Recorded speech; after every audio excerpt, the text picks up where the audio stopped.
Hai guys, balik lagi nih sama gua Awang. Pernahkah kalian melihat orang ini? Nah, buat kalian para pecinta criminal case pasti tahu atau kenal nih sama tiga orang ini. Ya, ketiga orang ini adalah Frank Morris, Clarence, and John Englin yang berhasil kabur dari penjara yang terkenal paling ketat pada zaman Alcatraz. Jadi film yang kita bahas adalah film yang berjudul Escape from Alcatraz, sebuah film yang terinspirasi dari kisah nyata ketiga orang ini. Jadi tanpa berlama-lama, langsung saja kita masuk ke dalam kisahnya. Enjoy! Film ini akan berfokus di sudut pandang Frank Morris, yang pada tanggal 18 Januari 1960 diamankan oleh petugas kepolisian untuk diarahkan menuju ke sebuah penjara di tengah laut yang bernama Alcatraz. Sebuah penjara dengan keamanan super ketat nih, yang katanya tidak akan ada narapidana yang bisa kabur dari penjara ini. Bahkan nih, untuk menuju penjara ini pun, si Frank harus menaiki sebuah perahu dan dikawal ketat oleh petugas kepolisian. Dan sampailah nih, kakinya menginjak di pulau Alcatraz. Saking ketatnya penjara ini, bahkan saat dia baru sampai nih, dia diperiksa secara menyeluruh agar dia tidak membawa benda dari luar pulau. Bahkan bajunya yang sebelumnya digunakan saja harus disita polisi. Dan sampai-sampai dia menuju ke selnya nih dengan keadaan bertelanjang bulat. Lalu nih, di hari pertama saat acara sarapan di kantin, dia bertemu dan berteman dengan seorang pria tua bernama Litmus yang memelihara sebuah tikus. Nah, di sini juga nih, si Morris melihat seorang pria gay yang tengah genit kepada dia. Di hari yang sama nih, saat si Morris sedang di selnya, ia dipanggil oleh kepala sipir yang menjelaskan panjang lebar mengenai kehebatan dari penjara Alcatraz ini. Yang menurutnya nih, gak bakal ada narapidana yang bisa keluar dari penjara ini hidup-hidup. Tapi karena dia fokus nih bacot terus, dia gak sadar nih kalau gunting kuku miliknya sudah diambil oleh si Morris. Setelah itu, saat di pemandian nih, si Morris didatengin lagi nih sama si Wolf gay yang menjijikan ini, mencoba menggoda dia. Tapi karena kesel nih, si Wolf ini langsung diulti, mampus loh. Dan dimulai nih dari detik ini, Morris mulai mendapatkan teman-teman baru. English yang ia temui di dalam perpustakaan penjara, dan si Doc, pelukis yang ditemuinya di lapangan penjara. Di keesokan harinya, saat Morris di lapangan bersama teman-temannya, dia didatangi nih sama si Wolf gay ini. Si Wolf berniat membunuh si Morris, tapi beruntung si Morris jago mekanik cuy. Dan karena perkelahian mereka berdua, salah satu sipir terluka, dan mereka berdua pun dibawa ke ruang penyiksaan. Di ruang penyiksaan, si Morris ini menghabiskan waktu berhari-hari di dalam selnya yang gelap. Bahkan ia juga mendapatkan beberapa penyiksaan dari sipir di sana, sampai dia terbebas dan kembali ke selnya.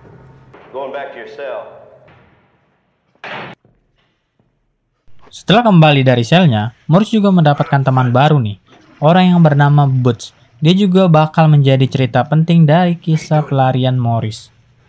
Di lain hari nih, saat kepala sipir sedang inspeksi, ia tanpa sengaja berada di sel milik Doc si pelukis. Kemudian ia melihat lukisan dirinya di sana. Entah merasa terhina atau apa, ia memutuskan untuk mencabut hak melukis milik Doc. Tentu saja itu sangat berdampak sama Doc, karena hanya lukisan yang bisa membuatnya tetap waras di penjara ini.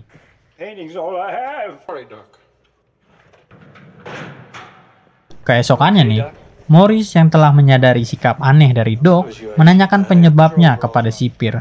Namun sang sipir tidak memberitahu. Keanehan Doc berlanjut, yang dimana ia meletakkan sesuatu di baju milik Morris. Dan aksi nekatnya ini berlanjut di mana ia memotong jari tangannya sendiri menggunakan kapak. Ini adalah hari terakhir di mana Morris melihat Doc lagi. Di malam harinya nih, saat Morris merenung melihat bunga yang diberikan Doc di kantong bajunya, ia menyadari bahwa ada celah atau jalan keluar di dalam selnya. Dan di situ juga datang si English nih yang memberitahu penyebab Doc menjadi aneh. Karena hal itu, di keesokan harinya di kantin, Morris menyindir perlakuan kepala sipir. Dan di sini juga Morris bertemu dengan si kembar Clarence and John Englin yang terkenal sering berpindah-pindah penjara. untuk pertama kalinya. Dan saat malamnya, ia mulai menelusuri lebih lanjut mengenai jalan keluar dari dalam selnya.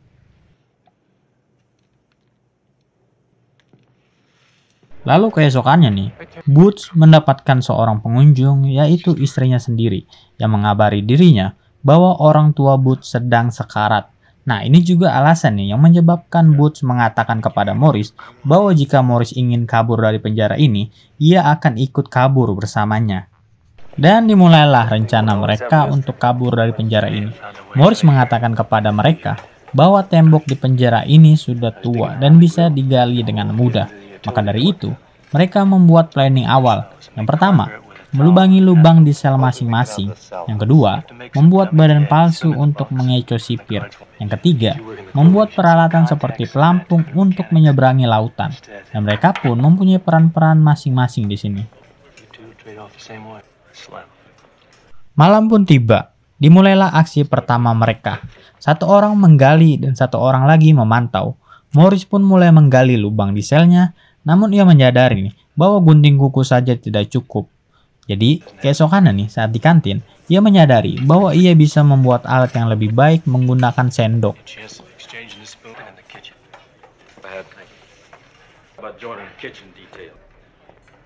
Ketika sudah mendapatkan sendok yang dibutuhkan, ia kemudian meminta bantuan nih kepada Litmus untuk memberikan benda tambahan, di mana alatnya ini dibayar menggunakan jatah makan siang Morris. Dan saat sudah mendapatkan benda dari Litmus, Morris pun segera membuat alatnya. Dan kembali menggali lagi lubang yang ada di selnya. Saat hampir selesai, Morris menyadari bahwa ada besi yang menjaga lubang itu, sehingga ia membutuhkan benda tambahan yang ia bawa dari bengkel penjara. Tentu saja nih, dengan kecerdasannya, ia berhasil mendapatkan benda itu dan berhasil melubangi lubang di dalam selnya.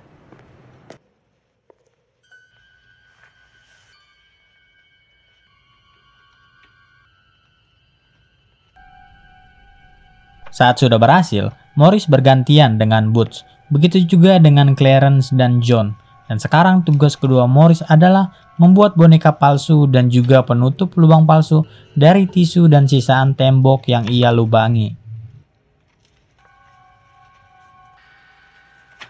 Ketika Morris sudah selesai dengan tugas keduanya nih, ia bergegas memasuki lubang untuk memeriksa jalur keluar mereka.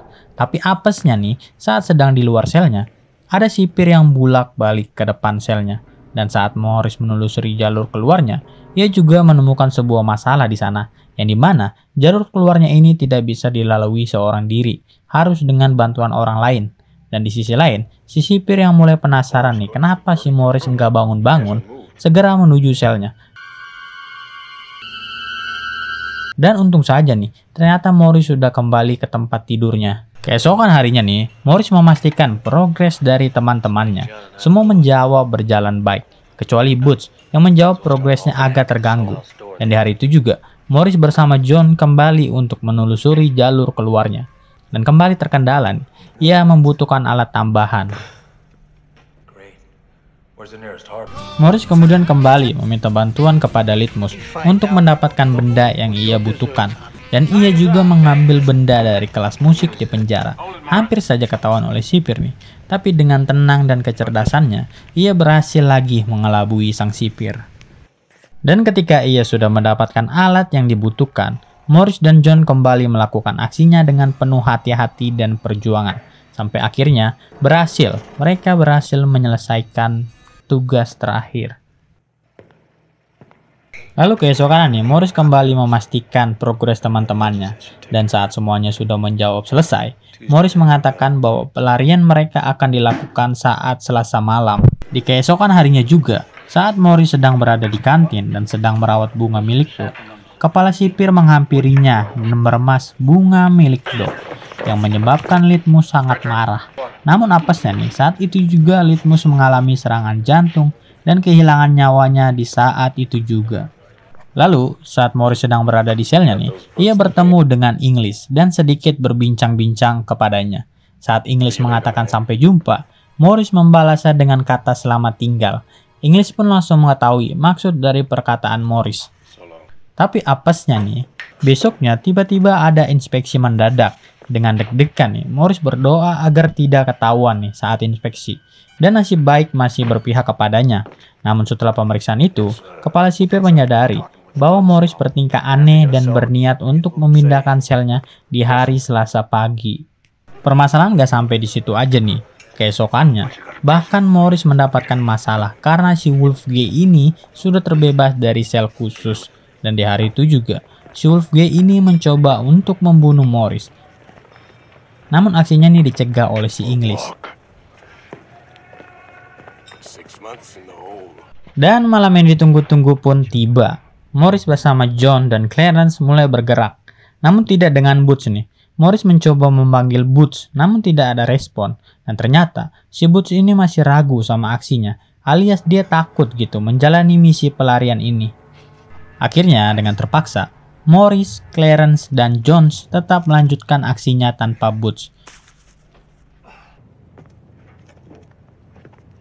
Namun, Butch terlihat menyusul mereka, tapi sudah terlambat nih, karena Butch gak bisa naik ke atap seorang diri. Hingga pada akhirnya nih, dengan penuh perjuangan, Morris, Clarence, dan Jones berhasil keluar dari penjara. Dan mereka pun segera menggunakan pelampung yang mereka buat dari jas hujan untuk menyeberangi lautan. Keesokan harinya nih, saat seorang sipir hendak memindahkan Morris ke sel lain, tapi Morris sudah tidak berada di tempatnya. Yang ada hanyalah boneka buatan. Clarence dan John juga sudah tidak berada di tempatnya. Sedangkan Butch, dia masih berada di dalam selnya nih, karena dia telat nyusul si Morris.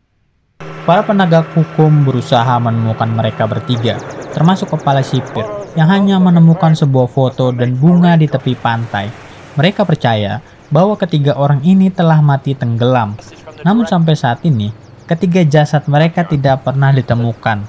Dan setelah itu, penjara Alcatraz ditutup setahun kurang setelah insiden ini. Karena kejadian ini menjadi aib besar untuk penjara Alcatraz.